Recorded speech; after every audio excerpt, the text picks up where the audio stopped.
I came back to Maple Ridge, Kentucky, in early March with 3 months of leave from the Army Corps of Engineers. After years of deployments overseas, the quiet little town felt like another planet.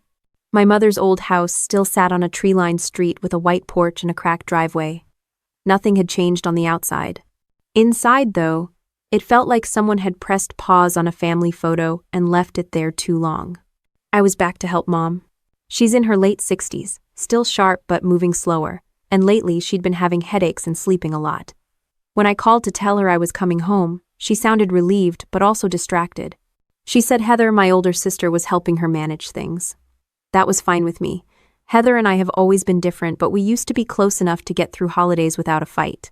Walking into the house with my duffel bag, I noticed the faint smell of fresh paint mixed with something metallic. The living room furniture was arranged differently from how Mom liked it. Heather came down the hall in yoga pants and a designer sweatshirt, her hair perfect, like she was headed to brunch. "Welcome home, soldier," she said with a smirk. "We've kept things running." "Thanks," I said, hugging her. She felt stiff, like a coworker instead of a sister. Mom shuffled out from the kitchen, smiling but pale, wearing a thick cardigan even though it was warm inside. She hugged me tightly and said she'd been having headaches again but didn't want to worry me. Heather jumped in before I could respond. "She's fine. We've just been busy with upgrades. Bathroom's been completely redone. New pipes, new fixtures. All high-end stuff." That was odd. Mom hates renovations.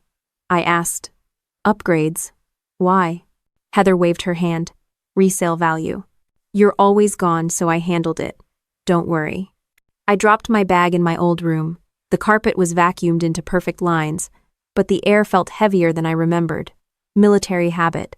I checked the vents automatically. They looked new. The bathroom next to my room was spotless and smelled like chemical cleaner. Over the next few days, I tried to settle in. I woke up at 6 out of habit, made breakfast, and watered Mom's plants. Nobody ate with me. Mom would nibble toast mid-morning. Heather disappeared into her laptop. She said she was working on a project, but I never saw what. One evening, while Mom dozed on the couch, I asked Heather about her job. She gave me a vague answer about consulting gigs and changed the subject to my deployments. She kept pressing me about how it feels to be back, like she was looking for cracks. Mom's headaches worried me more each day. She was forgetting little things, like whether she'd taken her pills. Heather brushed it off. "She's just tired. You know how she gets." I walked around the house checking for anything that could be causing problems. Mold, gas leaks, bad wiring. My Army training taught me that small details matter. In the basement, stacked boxes were neatly labeled in Heather's handwriting. A new lock had been installed on the door to the furnace area. "Why the lock?" I asked at dinner. Heather didn't look up from her phone. "Just keeping things organized. Some of the contractors left tools down there." The smell in the basement stuck with me. Not exactly gas, not exactly paint. Something faint but chemical. I tried to ignore it, telling myself I'd been in worse places overseas. Still, it nagged at me. Mom's room had been updated too. Heather had moved her bed closer to the vent, for better airflow. I noticed the vent cover was newer than the others. Mom said she slept better with it that way, but she also said her headaches started a few months ago. I started keeping notes in a little green notebook I carried from deployment. Dates, times, anything odd. It wasn't paranoia. It was procedure. On the 4th morning, a steady drip echoed from the upstairs bathroom. The faucet had been fine the night before. Now water was seeping through the dining room ceiling, forming a damp spot the size of a hand. I grabbed a bucket and texted Heather. "Leak upstairs," she replied. "Call the plumber. Use the number I sent." Instead of the company that did the renovation, she sent me a new name, Frank Delgado. She claimed he was the best in town. Her tone felt rushed, like she wanted me to follow her instructions without question. I called Frank. His voice was calm, low, and professional. "I can be there in an hour," he said. While waiting, I moved furniture away from the drip and put down towels. Mom was still in her robe, sipping tea, looking dazed. Heather was running errands. Right on time, the doorbell rang. A man in his 50s stood there with a worn toolbox. He was medium build, short graying hair, glasses, and an Old Navy tattoo on his forearm. "Mrs. Cole?" he asked. "I'm Captain Cole," I said, shaking his hand. Call me Miranda. The leak's upstairs. He nodded and followed me in. He moved like someone who'd done this 1,000 times. Up the stairs, quick inspection, then back down. I'll need to check the basement for the main line, he said. Basement's through the kitchen, I told him. Need me to come along? He shook his head. I can handle it. I stayed in the kitchen listening to the faint clink of tools below. The house felt too quiet. Mom had dozed off again. I poured coffee, watching the damp spot on the ceiling. It had stopped dripping. Footsteps on the basement stairs made me look up. Frank appeared in the doorway. His face had lost color. His hands trembled slightly as he set down the toolbox. Find the problem? I asked. He looked at me carefully, then at the stairs. We need to talk.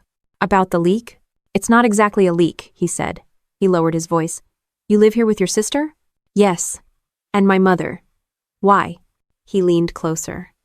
Ma'am, what's down there isn't plumbing. Someone installed something in your basement that shouldn't be there.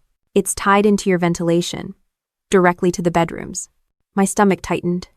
What kind of something? I don't know the full details yet. But it's not a purifier. It's not accidental.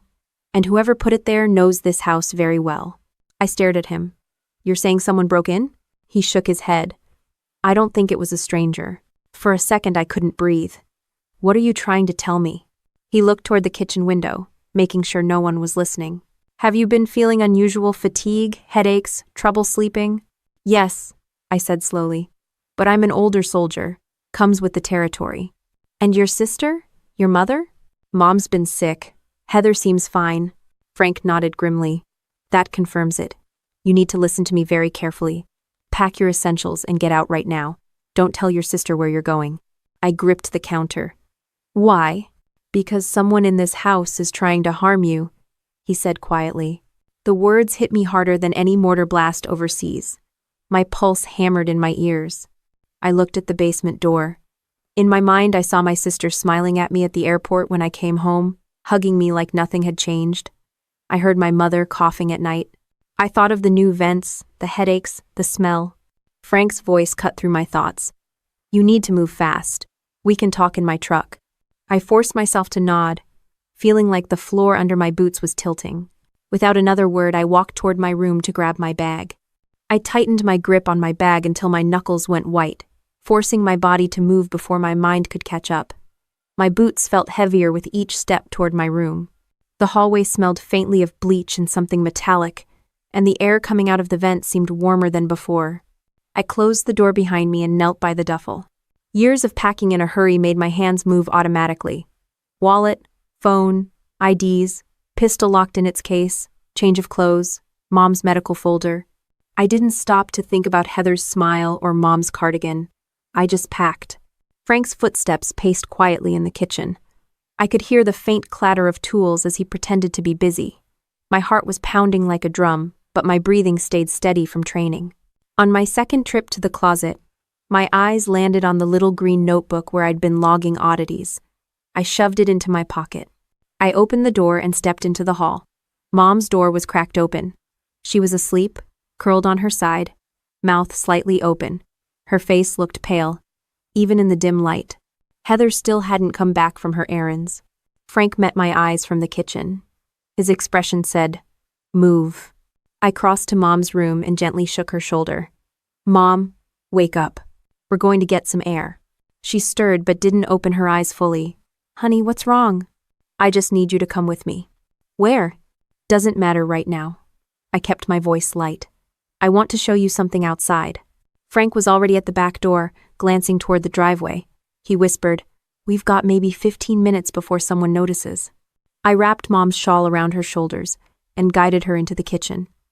"It's a nice day. Let's get some coffee at the diner," I said like it was nothing. She blinked at Frank. "Who's this?" "Plumber," he said with a quick smile. "We're just going to take a little ride." We moved fast, but without looking like we were rushing. Out the back door, across the porch, down the steps. My car was parked under the oak tree. I helped Mom into the passenger seat. Frank followed me to the curb, staying low. "Where do we go?" I asked. "My truck's 2 houses down," he said. "Follow me. Drive normal." I nodded. "You have a safe place?" "Yeah. A shop with cameras. Nobody bothers me there. I started the engine. Mom leaned her head against the window, still drowsy. Frank got into his pickup and pulled out slowly. I fell in behind him. We rolled down Maple Street like nothing was wrong. Every mailbox and trimmed hedge looked sharper than usual. I scanned for Heather's car but didn't see it. The neighborhood was quiet, only a dog barking in the distance. Frank led us out of the subdivision, past the high school and a row of shuttered shops. After 10 minutes, he turned into a gravel lot behind a building that looked like an old auto parts store. He parked near a side door and waved me in. Inside was a large workshop with shelves of pipes, filters, and tools stacked neatly. A pot of coffee sat on a hot plate. Security cameras covered every corner. The air smelled of metal and grease, but nothing chemical. "Put her on the couch," Frank said, pointing to a worn leather sofa. "She can rest there." I helped Mom sit. She looked at me with glassy eyes. "Miranda, what's going on?" I crouched in front of her. "I'm making sure you're safe. Just stay here and drink some water." Frank handed her a bottle. She sipped slowly. I stood and faced him. "All right. Tell me everything." He rubbed his forehead. "Down in your basement, somebody installed a set of pipes and a small tank tied into the HVAC. Looks like a CO source. There's also a secondary canister hooked to a timed valve, some kind of aerosol. I didn't open it all the way, but the setup's clean. This isn't DIY. Can it kill? If run at the right level, yeah. Or at least make someone confused, sleepy, sick.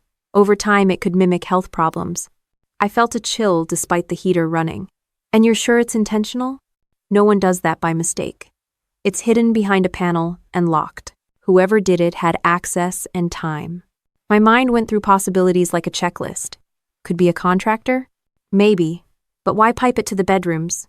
The question hung in the air. Frank poured 2 cups of coffee. "I've seen stuff like this once before. Navy housing. Domestic case. Wife tried to knock out her husband with fumes. He survived because the vent was blocked. Ugly mess."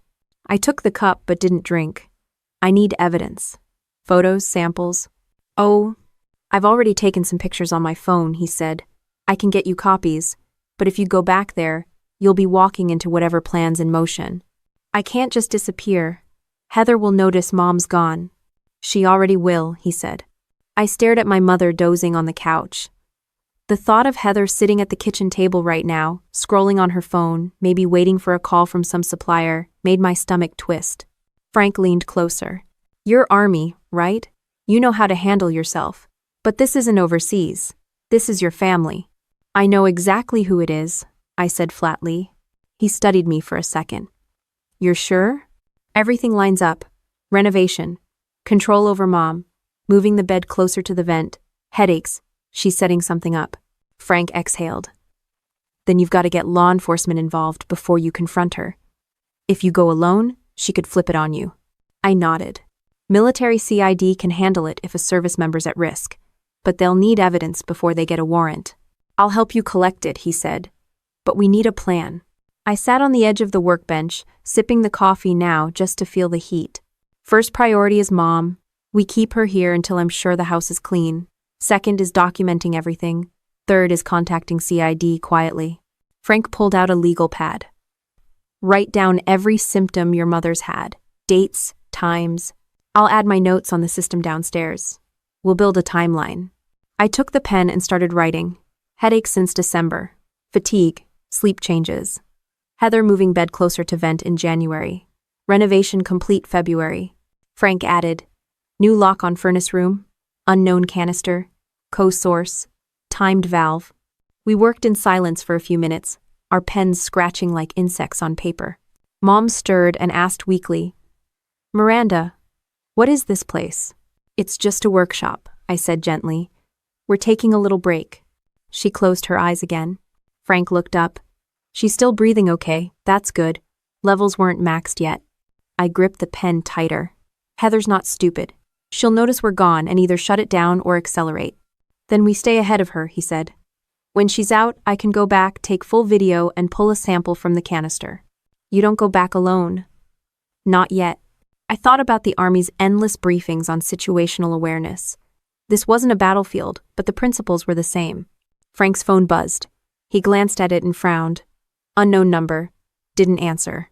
He set it face down. Could be nothing. I watched the screen go dark. Or it could be her checking on you.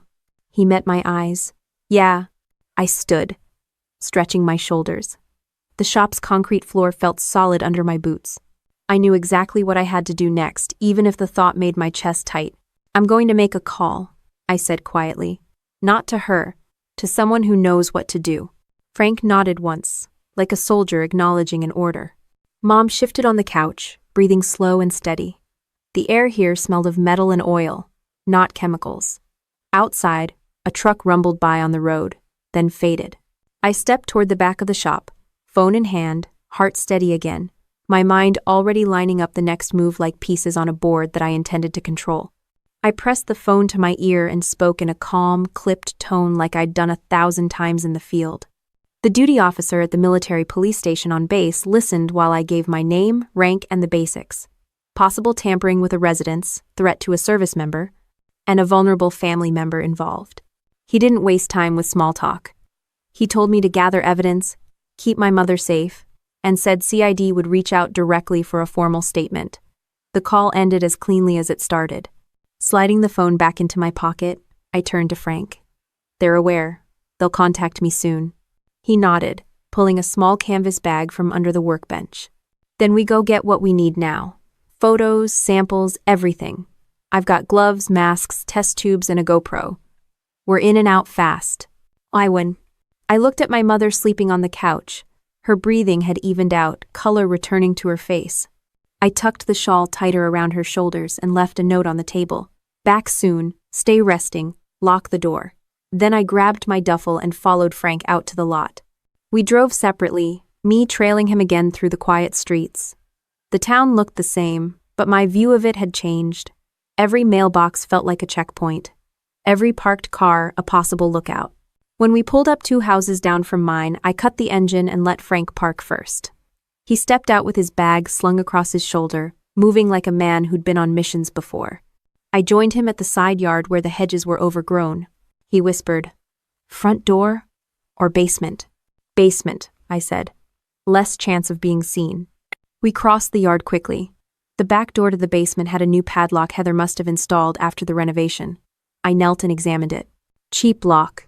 Easy pick. Frank handed me a tension wrench and pick from his bag without a word. 30 seconds later, it clicked open. We slipped inside and shut the door behind us. The basement was dim but smelled stronger now, sweet and chemical, mixed with the earthy scent of concrete. Rows of neatly labeled boxes lined the walls. Heather's handwriting again. Xmas, Mom's photos, kitchen stuff. Frank clicked on a small flashlight with a red filter to keep the light low. He led the way to the furnace room. The new panel covering the HVAC system stood out against the old cinder block wall. It had been painted the same color as the surrounding area, but the edges were too clean. "Here," he murmured. I pulled on gloves while Frank unscrewed the panel. Inside was a network of pipes and small canisters strapped to brackets. A thin hose led up into the main duct feeding the upstairs vents. A digital timer blinked green. Frank aimed the GoPro at it and started recording. "See this?" he said quietly. "Co-source plus aerosol injector. Whoever set this up used professional-grade fittings. Not a handyman job." I leaned closer, reading the labels.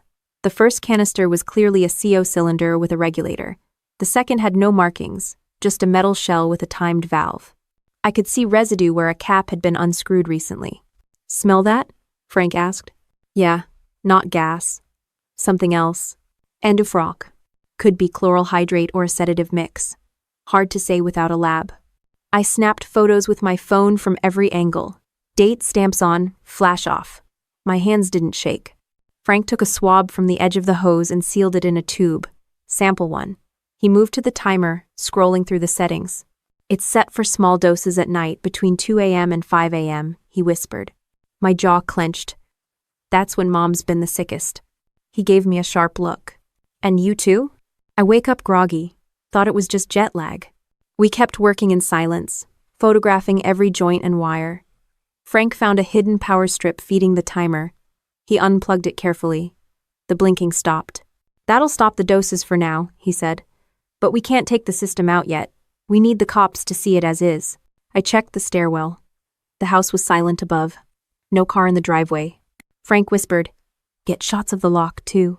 Show forced access if needed." I did.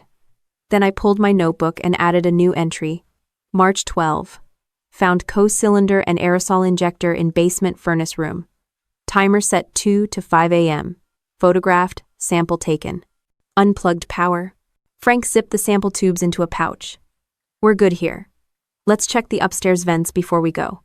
If she's been moving your mother's bed closer, there might be residue there too." We moved up the basement stairs, easing the door open into the kitchen. Afternoon light spilled across the floor.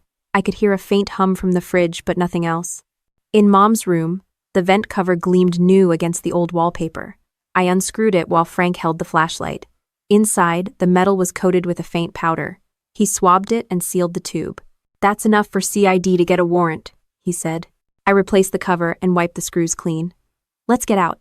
We stepped back into the hallway. A creak on the front porch froze us both. Someone tried the doorknob. Frank moved to the kitchen side door. "We go now," he mouthed. I slid my phone into my pocket, my heart hammering but my face calm. We slipped out the back door into the yard, closing it softly. A car door slammed out front. Heather's voice drifted faintly as she talked to someone on the phone. Frank and I ducked behind the hedges and moved quickly to the street. We reached our vehicles without being seen.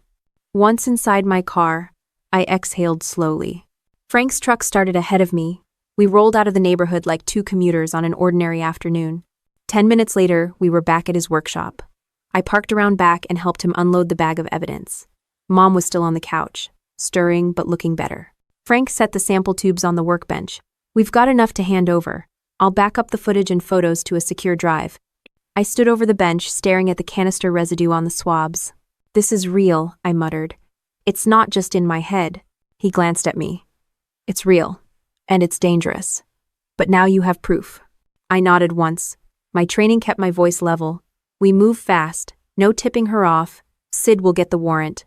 Then we take control." Frank tapped the GoPro. "You want me to make a duplicate card?" "Yes.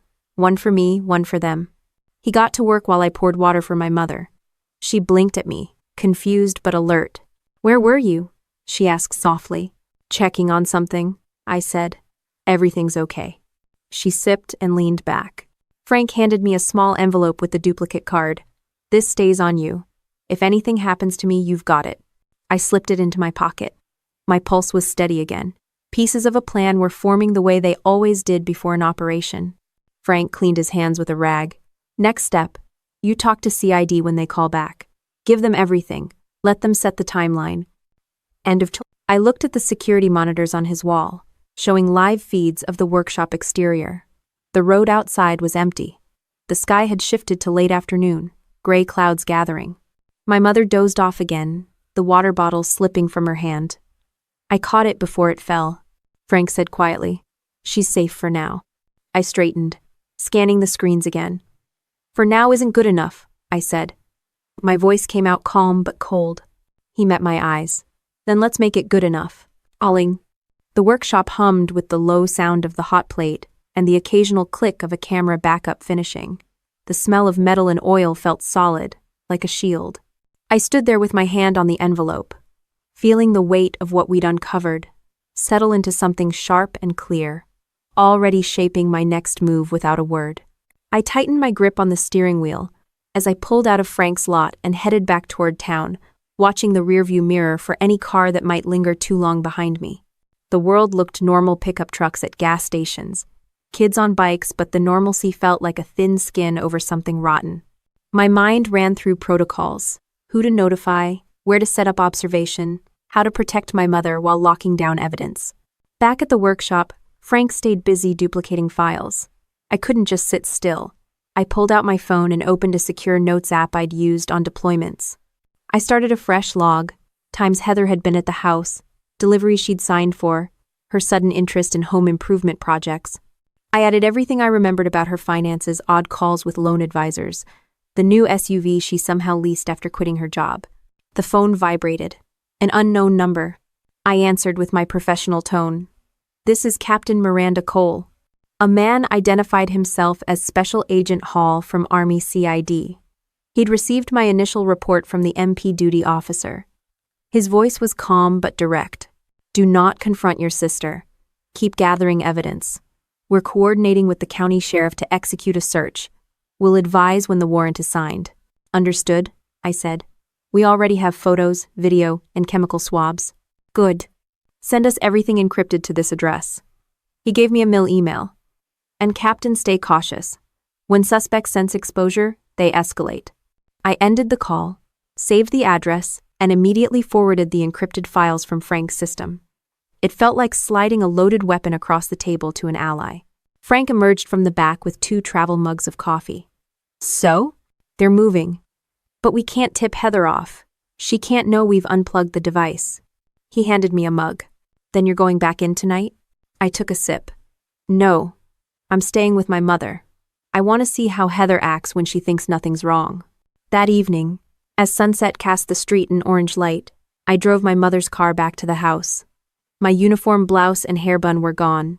I looked like any other woman coming home from errands. My heart stayed steady. Heather's SUV was in the driveway. She was in the kitchen when I walked in, stirring something on the stove like the perfect daughter. Hey, you're finally back, she said brightly. Mom's been asking for you. I kissed Mom's forehead where she sat at the table, then turned to Heather. How's everything here? Fine, she said.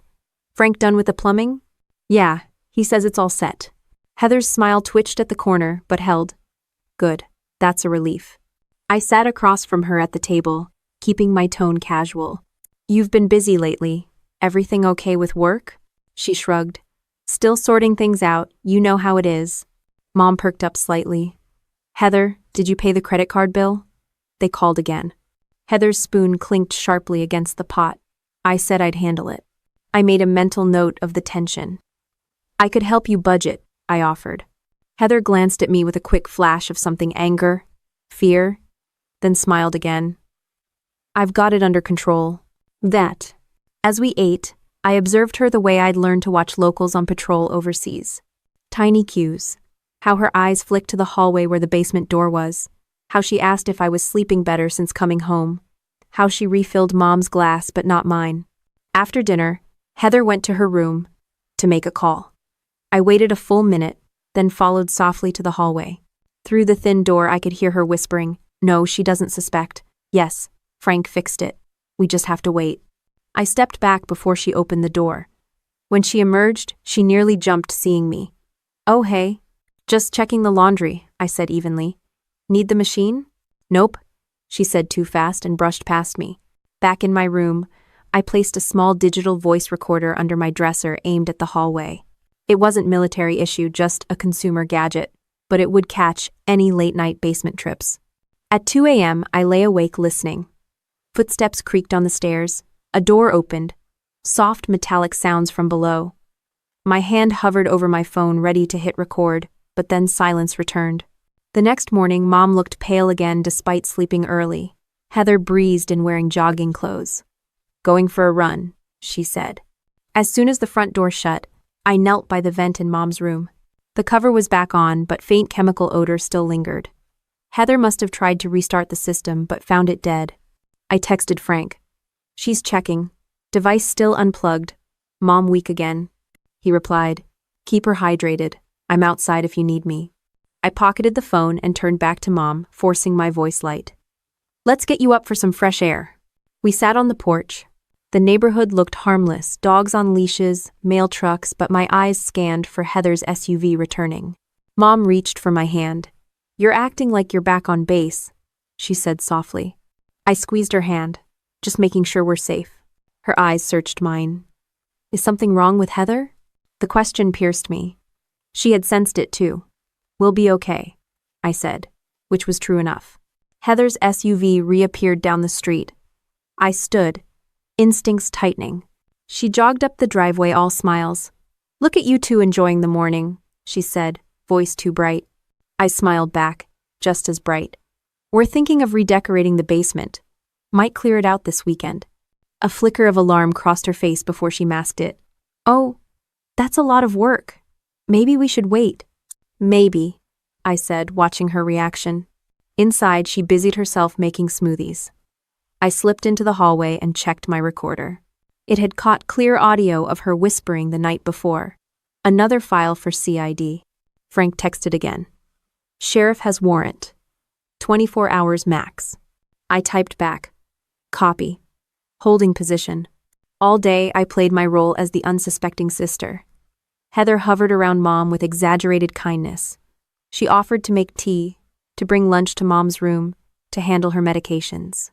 Each offer was a possible vector. I politely declined them all and kept control. Late afternoon, as sunlight slanted through the blinds, I felt the weight of my uniform folded in my duffel.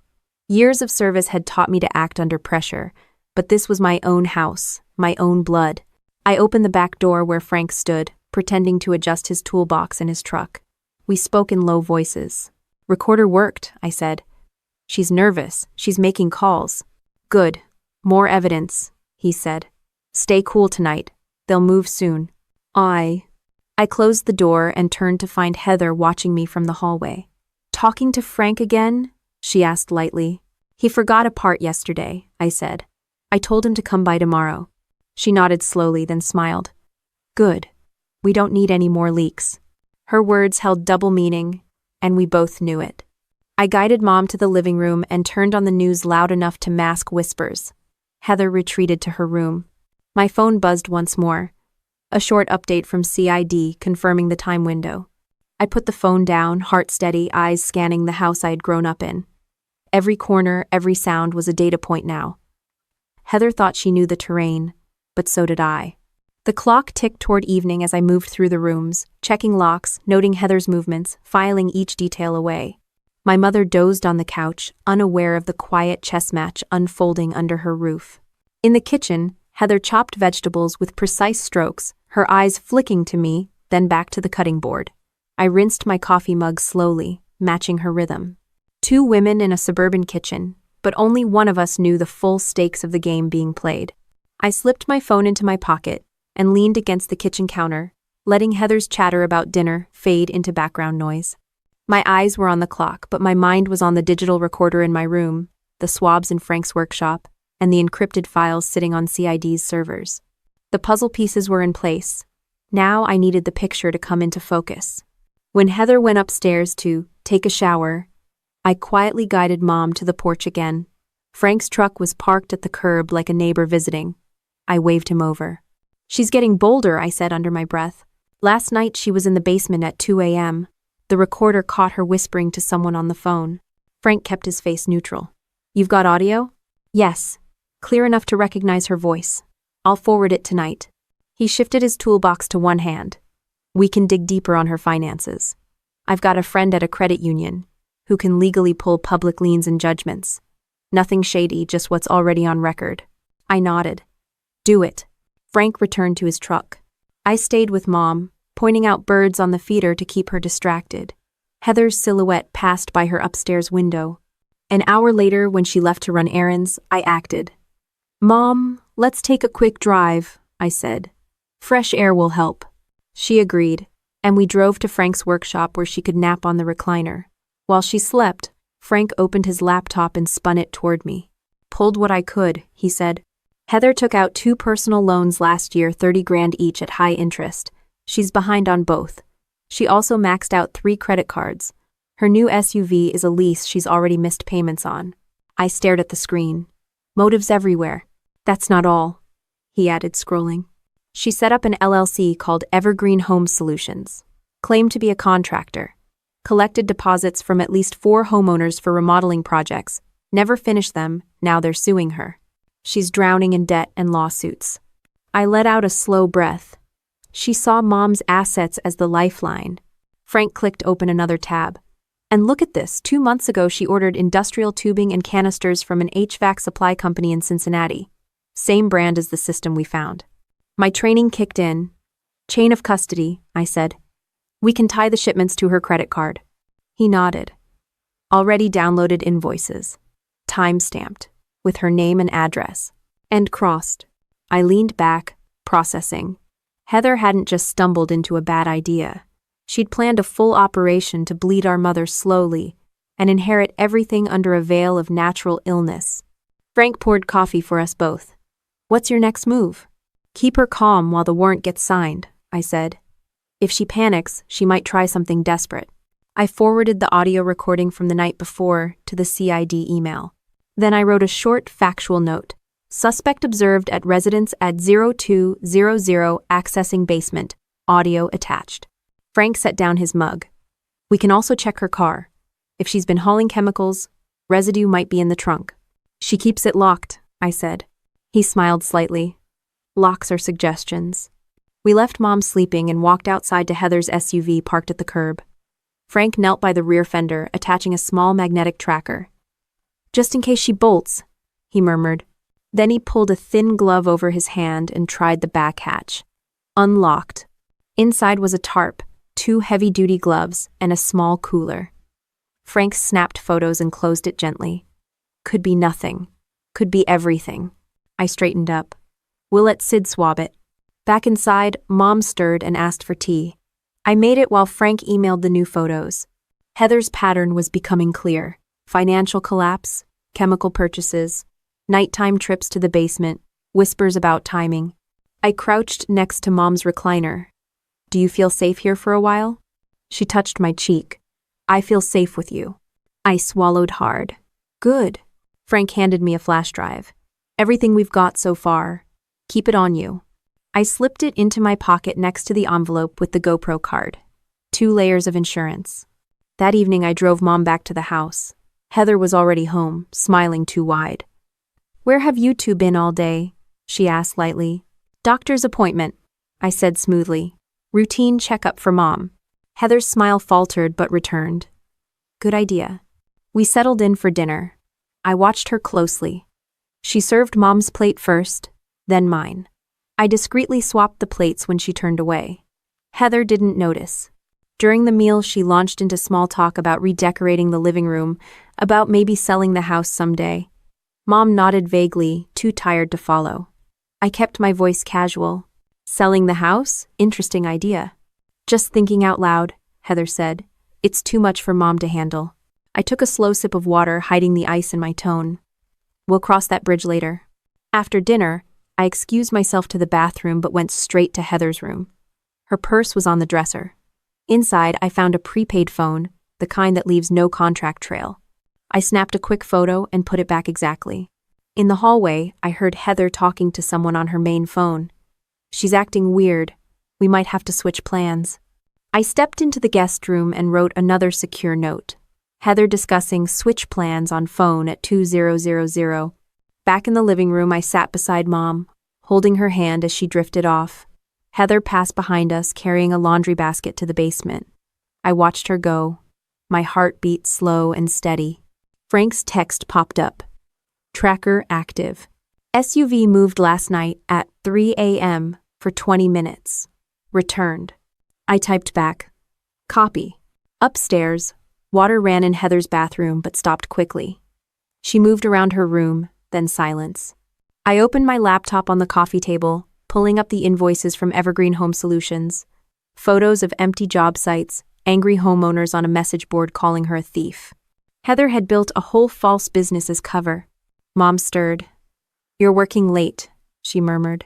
Just emails, I said gently. Heather reappeared in the doorway. I'm heading out for a bit, she said. Need anything? We're fine, I replied. She left, door closing behind her. The SUV engine started. Through the window, I saw it roll down the street. Frank texted immediately. She's on the move, heading towards storage units off Highway 16. I replied, follow but stay back. I'm staying with Mom. While Mom slept, I walked the perimeter of the house, checking every lock. My boots were silent on the hardwood floor. I looked at the basement door, remembering the canisters hidden behind the furnace. My training kept my breathing slow. Heather thought she was invisible. She thought no one was watching. But every move now was a data point, every slip another nail in the case. Mom shifted in her sleep, whispering my name. I sat next to her and brushed her hair back, the simple gesture grounding me. Outside, a car passed slowly, then sped up. I noted the time. Another data point. My phone buzzed again. Frank's update with a photo of Heather at a storage unit, carrying a box marked Home Supplies. I saved it, added it to the secure folder, and deleted the message thread. The living room smelled of tea and the faint chemical residue from the vents. I opened a window an inch to clear the air. As I sat there, my mind sorted the facts like a battlefield map. Heather's debts, her LLC scam, her purchases, her covert installations, her late-night basement runs, her whispered calls about switching plans. I felt no panic now, only a clear, cold focus. Protect Mom. Maintain cover. Let CID close the trap. Heather's headlights swept across the window as she returned. I closed the laptop and smiled as she walked in, empty-handed this time. "Storage run?" I asked lightly. "Just dropping off old stuff," she said, eyes flicking to Mom. I rose to get her a glass of water, hiding the evidence of my work. She took it, thanked me, and went upstairs. I sat back down next to Mom, watching the house settle into silence again. The evidence was stacked higher every hour. Heather's mask was cracking, and behind it was desperation. The night deepened, the air cooled, and my focus sharpened even more. The pieces of the puzzle were not just falling into place, they were locking in. I sat in the dim living room with the window cracked open, the night air brushing my face while Mom slept on the couch. My phone vibrated again. Frank's update with a screenshot from the tracker. Heather's SUV parked at a 24-hour diner near the edge of town. The caption read, "Meeting someone." I typed back, "Hold visual but don't approach." Slipping the phone into my pocket, I rose and walked quietly to the kitchen. The house smelled faintly of bleach. I checked the trash can. An empty bottle of heavy-duty cleaner sat on top. Heather had tried to wipe something. Mom stirred, whispering my name. I knelt by her side. "Go back to sleep, Mom. Everything's fine." She squeezed my hand weakly. "Be careful." I tucked a blanket around her shoulders and headed to the hallway. Heather's door was open, lights off. I stepped inside. Her laptop sat on the desk. I plugged in a small USB key Frank had given me. It ran a script that copied her recent files to a hidden folder in seconds. When it finished, I pocketed the key and straightened the chair exactly where it had been. Downstairs, I checked the basement door. Locked again, new padlock. Heather had replaced it since we'd unplugged the system.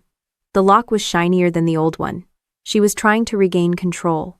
My phone buzzed Frank again. "She's with a man. Mid, 40 seconds, leather jacket, talking in the parking lot. Past a brown envelope." I exhaled slowly. "Loan shark or supplier?" I muttered to myself. Frank sent another message. "Returning to your neighborhood now. ETA 15 minutes. I glanced at the clock. I had to be in position when she came back. I pulled on my jacket and stepped onto the porch. The street was empty under the glow of a single lamppost. I scanned the hedges, the parked cars, the quiet houses. Everything felt like an ambush site, but I stayed loose. 5 minutes later, headlights swung into the driveway. Heather's SUV rolled to a stop. She sat behind the wheel for a moment, talking on her phone, then got out carrying a small duffel bag. Her face looked pale even in the streetlight. "Late night," I said evenly from the porch. She jumped slightly. "Didn't see you there," she said, forcing a smile. "I needed some air." "What's in the bag?" "Just papers from storage," she replied too quickly. "Old bills." I nodded. "I was thinking we could go through Mom's old files together tomorrow. Help her get organized." Heather's smile flickered. "Sure. Tomorrow." She went inside, clutching the bag. I followed, closing the door behind us.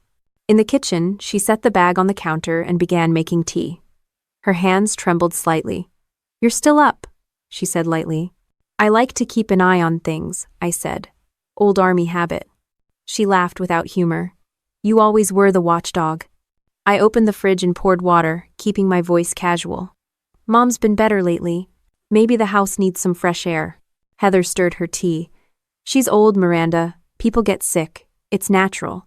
"True," I said, watching her eyes. "But some things aren't natural." For a heartbeat, neither of us spoke.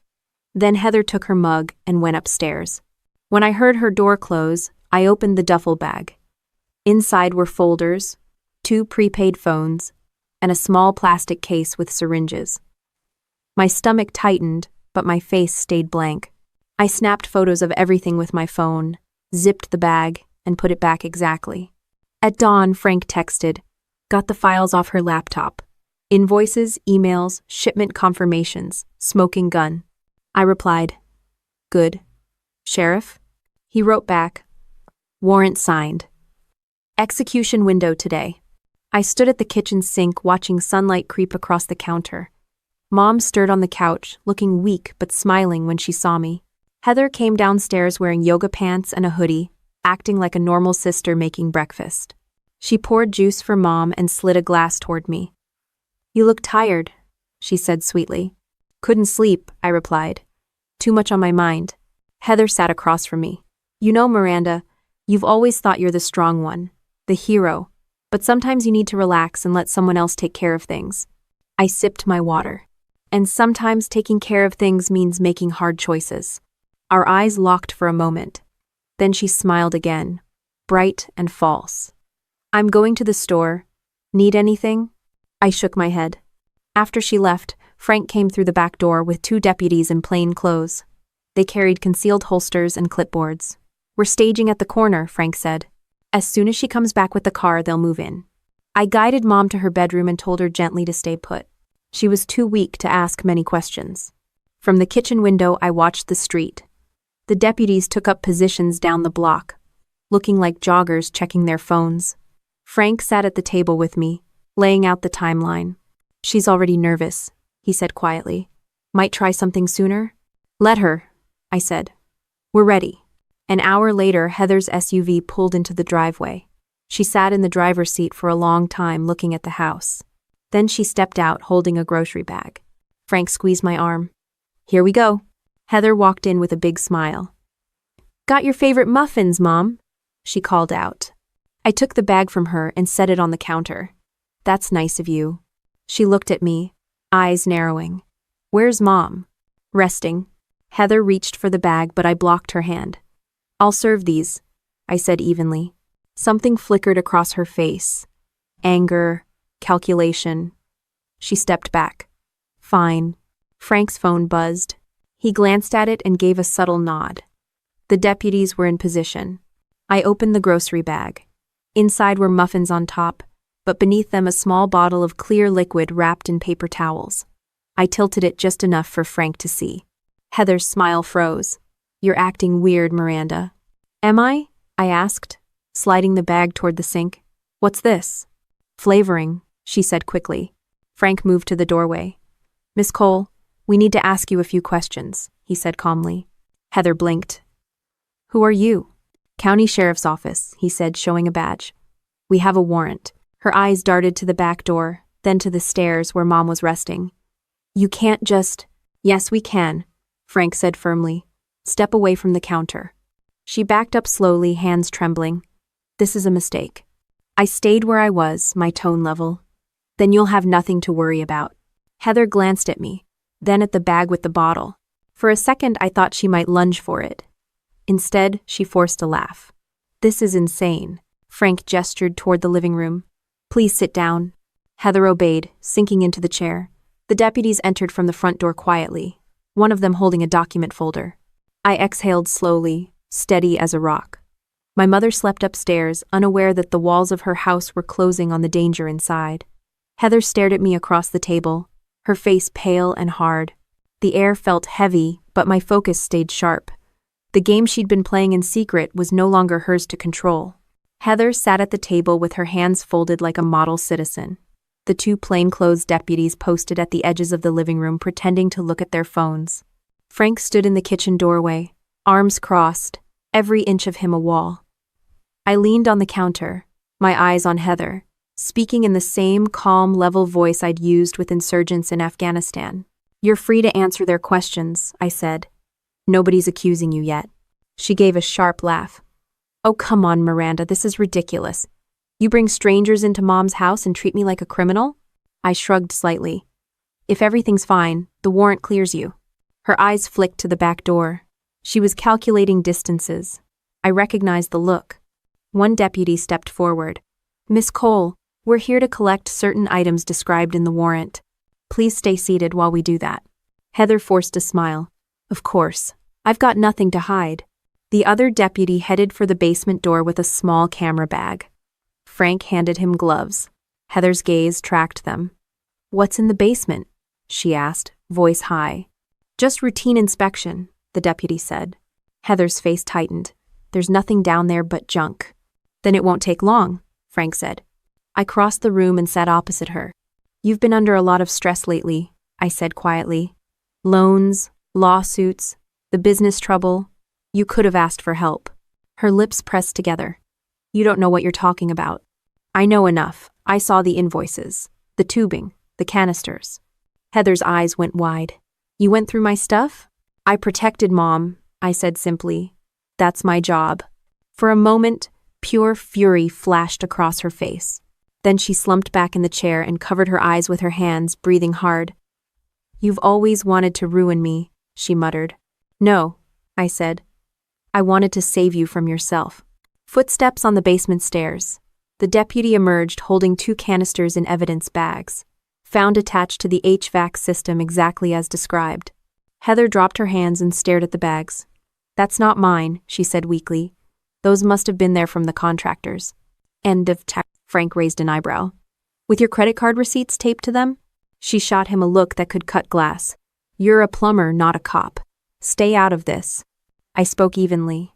"He's the reason Mom's still alive." Heather looked from me to Frank to the deputies, her breathing quickening. She switched tactics, her voice softening. "Miranda, please.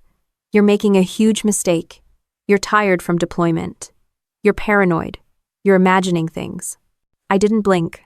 Sid has the files, the photos, and now physical evidence. Tears welled in her eyes. "I'm your sister." "Yes," I said quietly. "That's why you're still breathing." The deputy laid the canisters on the table, photographing each. The other one bagged the duffel with the syringes and prepaid phones.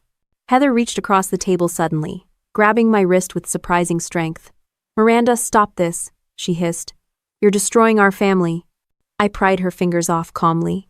"You already did." She sagged back in the chair, eyes darting around the room. Then she whispered, "You don't understand, Michael," and stopped herself. I narrowed my eyes. "What about Michael?" She clamped her mouth shut. Frank glanced at me. "She's hiding something else." I nodded. "We'll find it." The deputies moved to the hallway to photograph Heather's laptop and purse. Heather took the opportunity to lean closer to me, voice low and sharp. "If you tell them everything, Mom will find out about things you don't want her to know. You think you're the hero, but you're not." I stared at her steadily. "Empty threats don't work on me." Her lips curled in a cold smile. "We'll see." The deputy returned with the laptop. "Miranda, can you confirm this is hers?" "Yes," I said. Heather snapped. "That's private." "Not anymore," Frank said. The house was quiet, except for the clicking of the camera shutter and Mom's soft breathing upstairs. Outside, a car rolled past slowly, then sped up. Heather shifted again, her voice turning honey-sweet. "Miranda, you're still tired from overseas. This isn't you. You're letting these people fill your head. Come upstairs with me, we can talk. Just the 2 of us." I smiled faintly. "That's not going to happen." Her mask cracked. "Then you're going to regret this." "That." The deputy at the table looked up sharply. "Miss Cole, is that a threat?" She laughed harshly. "No, just a prediction." Frank's phone buzzed. He glanced at it, and then at me. "Sid team inbound." I folded my hands on the table. "Heather, this is your chance to be honest." She leaned forward, eyes glittering. "You think you're safe because you wear a uniform. You're not. You think Mom will thank you when she finds out what you've been doing behind her back. She won't. She'll hate you." I met her gaze without flinching. "If that's the price for keeping her alive, so be it." Her face twisted. "You self-righteous."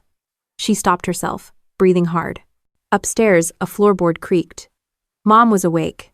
Heather instantly straightened, plastering on a smile. "Hi, Mom," she called sweetly. "We're just chatting down here." I stood and moved to the bottom of the stairs. "It's okay, Mom. Stay in bed." Heather's voice turned pleading again. "See? She's confused. She doesn't even know what's happening. You're traumatizing her." I turned back to her. "Stop performing. It's over." She slumped, looking small for the first time. Then she whispered, "You don't know who you're dealing with." Frank stepped closer, voice low. Miss Cole, remain seated. Her head snapped up, eyes cold now. Don't touch me. No one's touching you, Frank said. We're just making sure everyone stays safe. That, one deputy quietly handcuffed the duffel bag to his own wrist to prevent tampering. The other finished photographing the canisters. Heather suddenly smiled again, slow and strange. You're all so sure you've won. I spoke quietly but firmly. This isn't a game. She tilted her head, eyes shining. For you, maybe. The room felt heavy with unspoken things. My training told me she was on the edge of making a move. Confession, flight, or violence. I shifted my stance subtly, weight on the balls of my feet. Heather noticed and smirked. Still the soldier. Still alive, I said. Footsteps approached from outside. Through the window, I saw CID vehicles pulling up, blue windbreakers with yellow letters. Heather followed my gaze and stiffened. You called the army on your own sister, she said flatly. I called the army to protect my mother, I corrected. She laughed again, a brittle sound. You really think Mom will forgive you when she sees me in handcuffs? I didn't answer. The deputies opened the door for the arriving agents.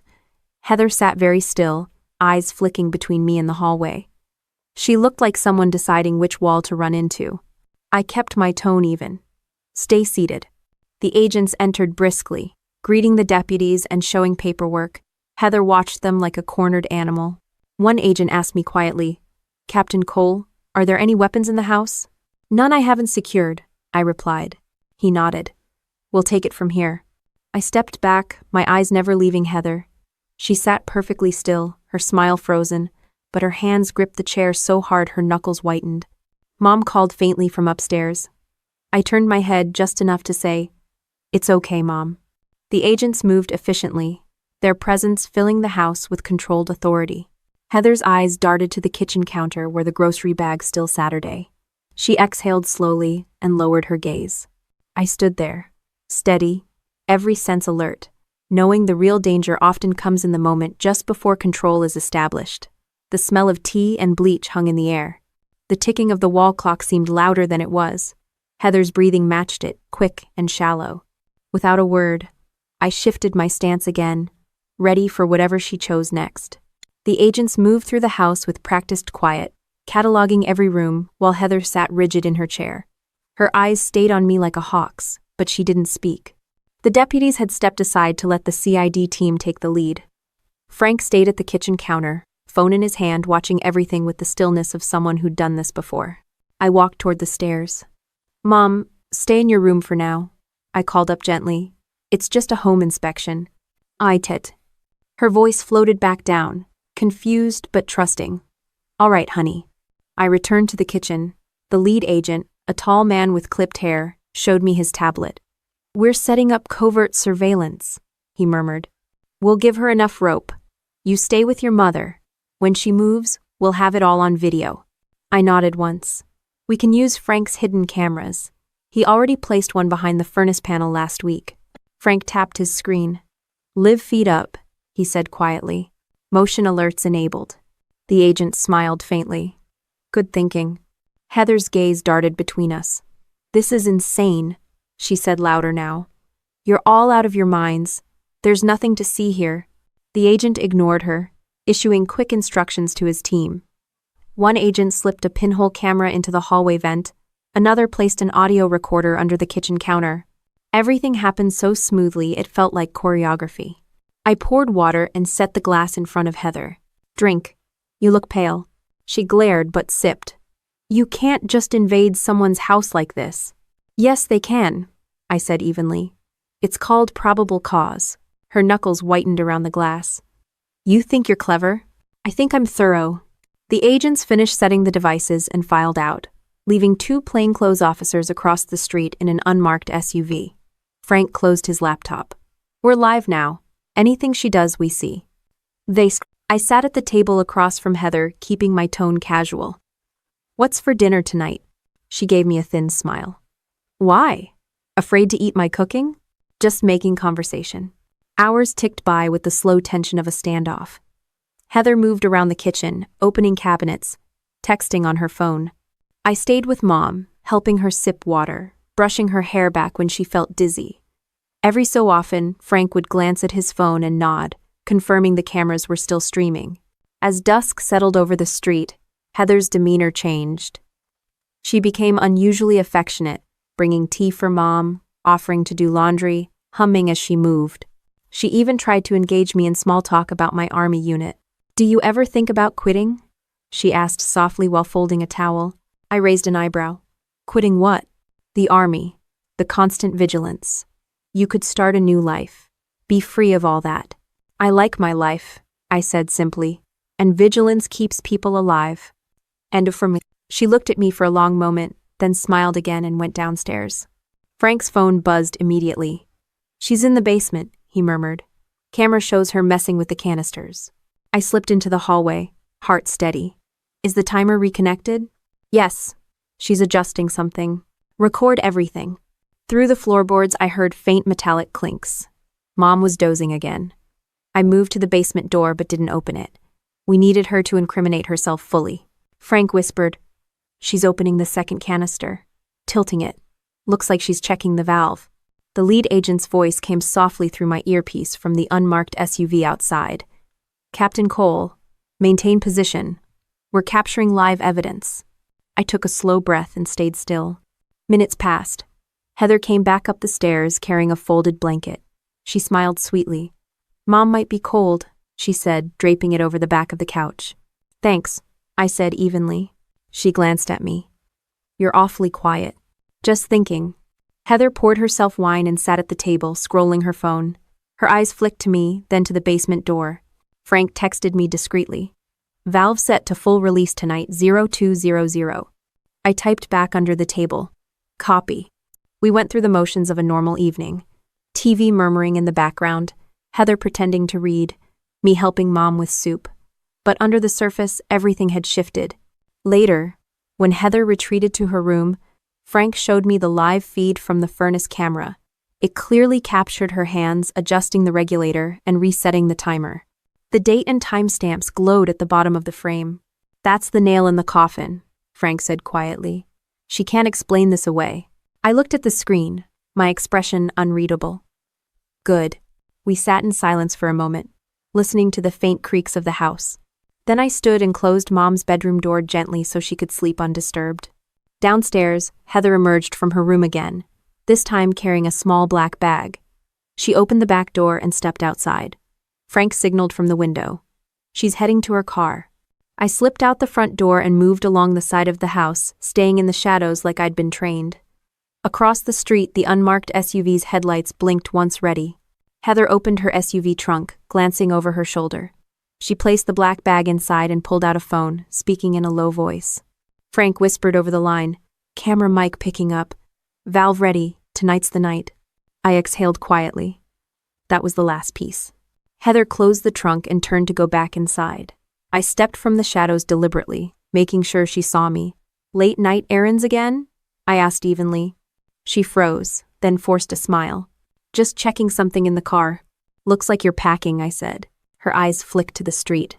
"You're following me now?" "I live here," I said. Hard not to notice.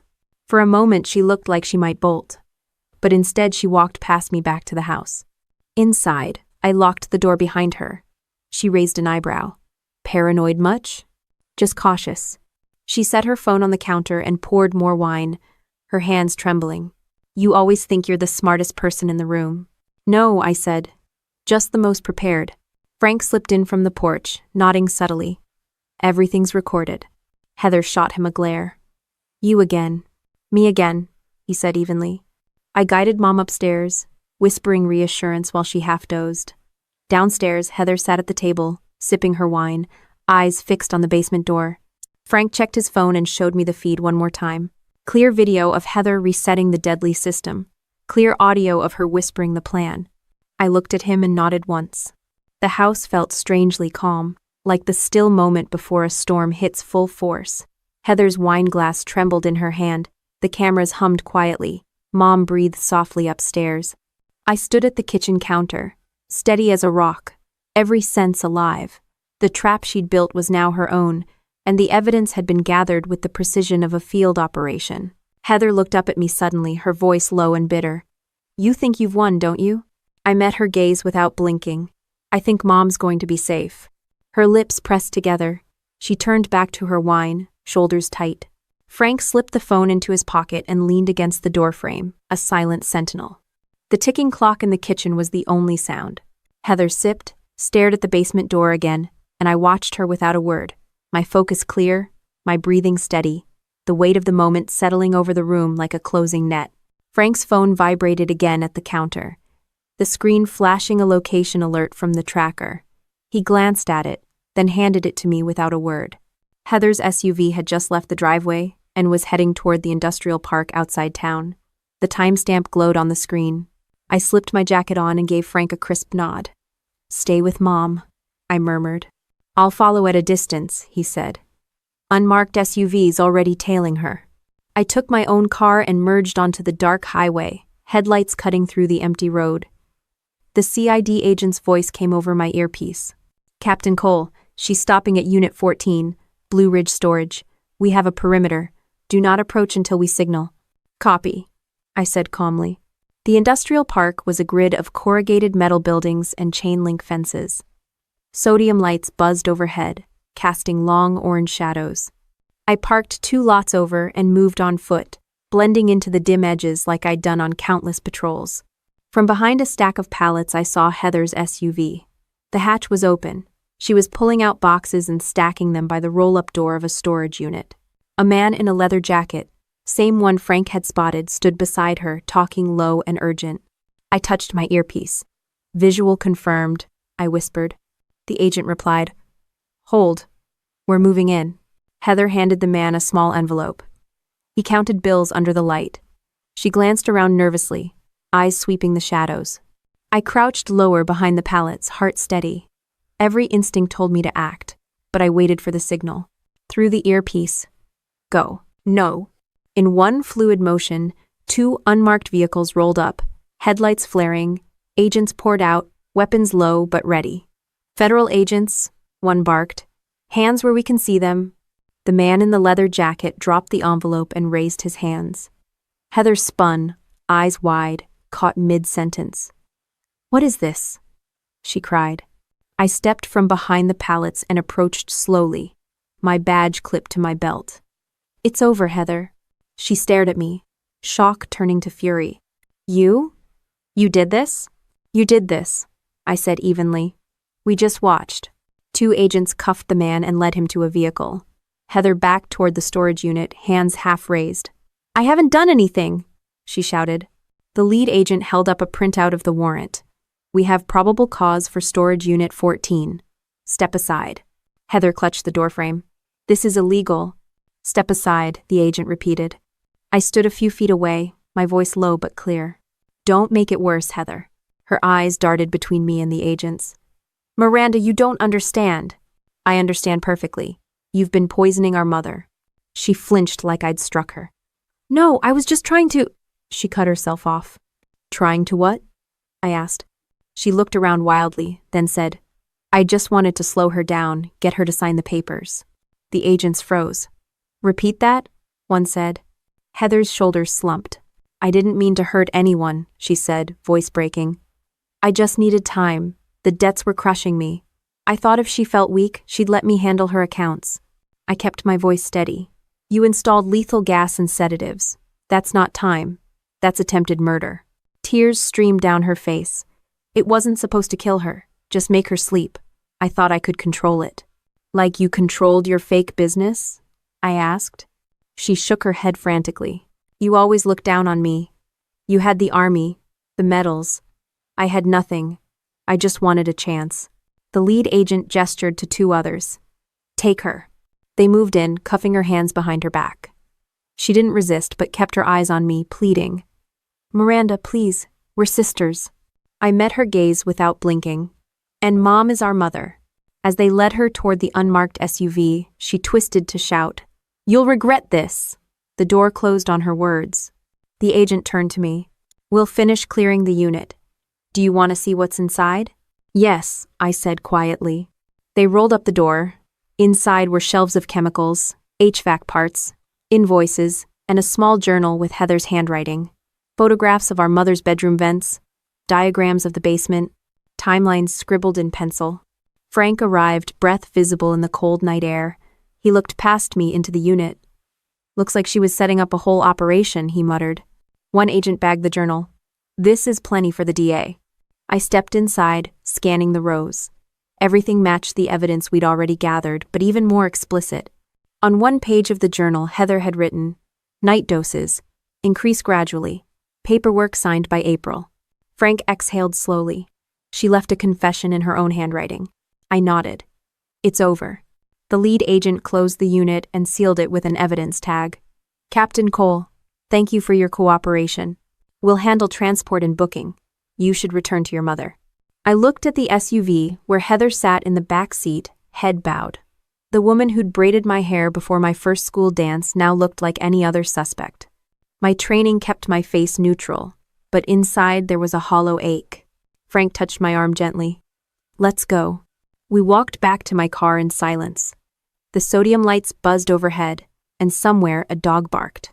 My boots crunched on the gravel, each step measured. At the car, Frank said quietly, "You did what you had to do." I unlocked the door. "We're not done until Mom's safe." He nodded. "She will be." We drove separately back through the sleeping town.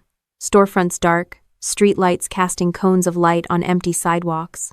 The familiar roads looked alien now, like I was seeing them from a different life. When I reached the house, the deputies stationed there gave a thumbs up. Mom was still asleep upstairs, the TV murmuring softly. I closed the door behind me and leaned against it for a moment, exhaling. Frank followed me in, setting his keys on the counter. "CID's going to hold her overnight and arraign her in the morning. The DA's office is already on it." I nodded. "Good." We sat at the table. The kitchen felt both exactly the same and completely changed. Same clock ticking, same smell of tea, but the tension had shifted into something quieter, heavier. Frank poured water for both of us. "You okay?" "I'm fine," I said, though my throat was tight. "Mom's safe. That's all that matters." Upstairs, a floorboard creaked. Mom appeared at the top of the stairs, holding the railing. "Miranda?" she asked softly. I stood, forcing a calm smile. "Everything's okay, Mom. Just rest." She nodded slowly and went back to her room. Frank stared at the table. "You know, most people wouldn't have handled this as cleanly." I gave a small, humorless laugh. "Training helps." He raised his glass. "To your training." I didn't raise mine. I was already thinking of the next steps, new locks, new air filters, moving Mom somewhere safer. But for the first time in months, the house felt like it was breathing clean air again. Frank leaned back in his chair, rubbing his eyes. "You want me to stay tonight?" I looked around the kitchen, at the basement door, at the dark windows. "Yeah," I said quietly. "Stay." He nodded. "Then we'll keep watch." We sat there for a while in the quiet house. The only sound, the slow, even breathing of my mother upstairs and the faint hum of the fridge. The storm had broken, but the air was still charged, like static before a second strike. I rested my hand on the table, palm flat, grounding myself. The evidence was sealed, the suspect in custody, but my focus stayed sharp. I wasn't going to let anything slip now. Morning light filtered through the kitchen blinds, a pale stripe across the table where Frank and I Saturday. The house felt hollow, without Heather moving through it. Mom slept upstairs, her breathing steady. I stared at the mug in my hands, knowing the day ahead would strip away the last illusions. Frank's phone buzzed. "They've already searched the SUV and storage unit," he said, scanning the message. "Journal, chemicals, invoices, all bagged and tagged. DA says the evidence is airtight." "Hap." I nodded once. "Good. She won't slip through." I called the hospital and arranged a full checkup for Mom, including blood tests. The doctor's office confirmed what I suspected. Elevated CO levels and traces of sedative compounds. Documented, time-stamped, chain of custody intact. Another nail in the case. By midday, CID invited me downtown to observe the formal booking. Frank stayed with Mom while deputies rotated shifts at the house. I drove to the county building, my uniform blouse crisp again, hair pulled back. The badge at the front desk scanned me through. Heather sat in a small interview room, cuffed, eyes red-rimmed but defiant. A public defender hovered at her shoulder. The lead agent greeted me quietly. "We're recording. You can sit in, but don't engage unless asked." Ender 4. I stood behind the glass as they read her rights again and laid out the evidence one piece at a time. The canisters photographed in place, the invoices with her signature, the journal entries, the audio of her whispering "tonight's the night" while adjusting the valve. Heather's face changed as each piece landed. First denial, then brittle laughter, then silence. When they played the audio of her saying, "I just wanted her to sign the papers," she sagged forward and covered her eyes. The agent's voice stayed calm. "Miss Cole attempted murder with a chemical agent, elder abuse, and fraud. Do you wish to make a statement?" She whispered something to her lawyer, then looked up at me through the glass. "Miranda, please," she said, her voice cracking. "Tell them I never meant to kill her." I held her gaze but didn't move. The agent waited. Heather finally muttered, "I want a deal." The lawyer tried to speak for her, but the agent cut him off. "Any cooperation must go through the DA. Right now we're charging on the evidence we have." They led her out of the room toward holding. As she passed the glass, she stared at me, a mixture of rage and despair. I stayed still, training, keeping my face unreadable. Back at the house that evening, Frank had already arranged for a locksmith and an HVAC company to purge the system. Mom sat in the recliner with a blanket, sipping soup. Her color looked better. "Everything okay?" she asked softly. "Yes," I said, crouching next to her. "The house is clean. You're safe now." She squeezed my hand. "Heather?" "She's with some people who are going to help sort things out," I said gently. It wasn't a lie, but it wasn't the full truth. Over the next weeks, the case moved fast. CID coordinated with the county DA, weaving the evidence into a tight narrative. The chemical analysis came back confirming CO and a sedative compound in the canisters. Bank records showed Heather's debts, the fake business, and payments to the man in the leather jacket identified as a supplier of restricted materials. I gave sworn statements to both CID and the DA. Frank testified about his discovery of the system. Even the HVAC company provided receipts showing Heather ordered parts under her LLC name. The chain of custody was flawless. The arraignment drew local media. Headlines framed it as, "Sister Poison Plot Foiled by Army Officer." I ignored them. My focus stayed on Mom, who was recovering slowly with fresh air, good food, and no more hidden toxins in her home. The trial opened 6 weeks later in the county courthouse. I sat behind the prosecution table with Frank and Mom's victim advocate. Heather entered in a gray jumpsuit, hair tied back, eyes scanning the room. When she saw Mom sitting with a blanket draped over her knees, she looked away quickly. The prosecutor laid out the case with military precision. Motive, means, opportunity. They projected photos of the basement system, invoices with Heather's signature, the journal pages, the audio recordings. Jurors shifted in their seats as the timeline unfolded from slow poisoning to planned accident. Heather's attorney tried to argue she'd only intended to create a health scare to gain control of finances, but the chemical evidence undercut that claim. Expert witnesses from the state lab explained lethal doses and exposure times. When it was my turn to testify, I walked to the stand in uniform and swore the oath. My voice stayed steady as I described coming home on leave, noticing the strange smell, calling Frank, finding the system, and moving Mom to safety. I didn't embellish, I didn't speculate. Just facts. The defense tried to rattle me. "Isn't it true, Captain Cole, that you were under stress from deployment and might have misinterpreted what you saw?" "No," I said simply. "I photographed it. We have samples." The lab confirmed it. There's no misinterpretation. They moved on quickly. Frank testified next, laying out the technical details of the system and how it could deliver carbon monoxide and aerosol sedatives through the vents. The jury leaned forward as he explained valves, regulators, and timers in plain English. When the prosecution rested, Heather's attorney called no witnesses. She declined to testify. The courtroom felt heavy with unspoken things. Closing arguments were brief.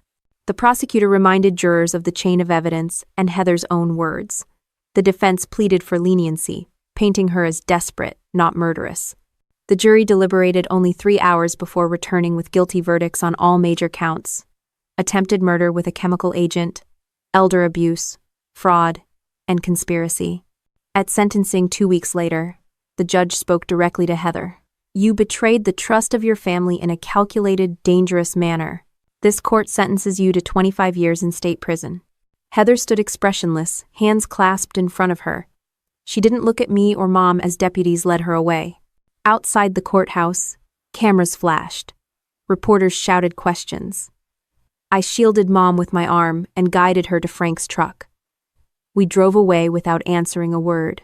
Back at the house, the new HVAC system hummed cleanly. The locksmith had changed every lock. Sunlight poured through the open windows. Mom sat at the kitchen table, sipping tea, her hands steady now. You saved me, she said softly. I shook my head. Frank did, CID did. I just paid attention. She smiled faintly. Still the soldier. Frank leaned against the counter. Still alive, he said with a small grin. I let out a breath I hadn't realized I'd been holding. The house smelled like coffee and fresh paint, not chemicals. For the first time in months, the tension between my shoulder blades eased. Mom reached across the table and squeezed my hand. You did the right thing, she said. I squeezed back, feeling the weight of everything we'd survived settle into something solid. Frank looked at me. What now? I glanced around the kitchen, the clean vents, the sunlight, my mother's safe. Now we rebuild, I said quietly. We sat together in the warm kitchen. No cameras, no whispering vents, no hidden timers. Just 3 people breathing the same clean air, the sound of Mom's teaspoon against her cup, and the faint hum of a refrigerator in a house that was ours again. The next morning started with the sound of waves instead of the hiss of a furnace. Salt air came through the open window, a soft breeze moving the curtains in the small condo I'd rented on Florida's Gulf Coast. Mom sat on the balcony wrapped in a light sweater, a mug of tea in her hands. She looked 10 years younger already. I poured myself coffee in the tiny kitchen, the counter still bare because we hadn't unpacked much yet. No photos of Heather here, no trace of Maple Ridge. The condo smelled like fresh paint and ocean, not bleach and chemicals. Mom called softly, "Come sit with me." I stepped onto the balcony. The sunlight bounced off the water, bright and relentless. Seagulls squabbled over something on the sand. For a moment, it was just quiet. "How's your breathing?" I asked. She took a deep inhale and smiled. "No headaches, no fog. I can taste my tea again." I leaned on the railing. "Good. That's all I wanted." Frank had flown down the night before to help with the move. He came out onto the balcony now holding a paper bag of pastries from a cafe down the street. "Florida's got its perks," he said. "I could get used to this." I smiled faintly. "Don't get too comfortable. You still have a business to run back home." He shrugged. "I can fly back and forth. I owe you both more than a few days of heavy lifting." We ate quietly for a while. Mom watched the waves. Frank scrolled through his phone, checking on work orders. I sat there feeling my shoulders drop a little more with each passing minute. Later, I drove Mom to a local clinic for a follow-up. The doctor, a no-nonsense woman with short gray hair, reviewed Mom's lab results and nodded. "Levels are normalizing. Another month and she'll be fully clear." She looked at me. "You did the right thing getting her out when you did." Back at the condo, boxes filled the living room. Frank had already assembled the new recliner and was hooking up Mom's TV. She sat in the kitchen peeling oranges, humming softly. I took my laptop to the small dining table and opened an email from my commanding officer. "Captain Cole," it began. "Your extended leave has been approved. We also received your proposal to develop a safety and vigilance module for our engineering units. We'd like you to present it at the next training rotation." I stared at the screen for a moment. The idea had come to me during the trial. Use what happened as a case study, not the details of my sister's crime, but the principles of situational awareness, home safety, and chemical hazards. Soldiers could benefit from it, civilians too. Frank looked over my shoulder. "What's that?" "Work," I said. "They want me to build a new training module." He nodded. "You're not one to sit still." "No," I said. "But this isn't about staying busy. It's about making sure something good comes from all this." He handed me a screwdriver. "Here, if you're going to keep talking like that, at least help me put this bookshelf together." I laughed a short, real laugh I hadn't heard from myself in months, and knelt beside him. We worked in silence, the kind of silence that felt safe. By sunset, The condo looked like a home. Mom's chair faced the water. A small stack of my army manuals sat on the new bookshelf. Frank had even fixed the balcony door so it slid open without sticking. We sat outside again as the sky turned orange. Mom dozed in her chair. Frank leaned on the railing. I sipped cold coffee and watched a fishing boat cut across the horizon. "She's going to be okay," Frank said quietly. "I know," I said. "I wasn't sure for a while, but now I know." He glanced at me. "And you?" I thought about it. The past months felt like a long dark tunnel, but I could see daylight now. "I'll be okay too. Eventually." He nodded. "You did what you had to do." I looked at my hands resting on the balcony rail. "I did what was right. It didn't feel like a choice." He smiled faintly. "That's why you're good at your job." We stayed there as the sun dropped lower, the water turning the color of copper. A pelican skimmed the surface. Mom stirred and murmured something in her sleep. I took a deep breath, the air salty and clean. For months I'd been breathing poison without knowing. Now every lungful felt like proof of survival. Later that night, after Mom went to bed, I sat at the dining table drafting the outline for the training module. Personal safety and home vigilance for military families. I listed topics: recognizing subtle hazards, documenting evidence, acting decisively. No melodrama, just practical steps. Soldiers would understand that. Frank came over with 2 mugs of tea. "Still working?" "Just starting something new," I said. He sat across from me. "You know, you don't have to turn everything into a mission." I looked at him. "It's not a mission. It's a lesson plan. If one person spots something off and acts before it's too late, it's worth it." He nodded slowly. "Then it's a good plan." We sat in companionable silence, the only sound the soft hum of the fridge. I typed a few more lines, saved the document, and closed the laptop. When I finally went out to the balcony again, the night sky was full of stars. The ocean was a dark mass moving against the shore. I wrapped my arms around myself and let the breeze wash over me. This place wasn't a hideout. It wasn't exile. It was a starting point. Mom would heal. I would return to duty with a new program that might keep others safe. Frank would go back to his work but remain a friend. What Heather had done would always be part of my history, but it didn't have to define my future. I'd acted, protected, documented, and survived. That was the story now. I went back inside, checked on Mom one last time, and turned off the lights. The condo settled into quiet. Outside, the waves kept rolling in, steady and endless, like breathing.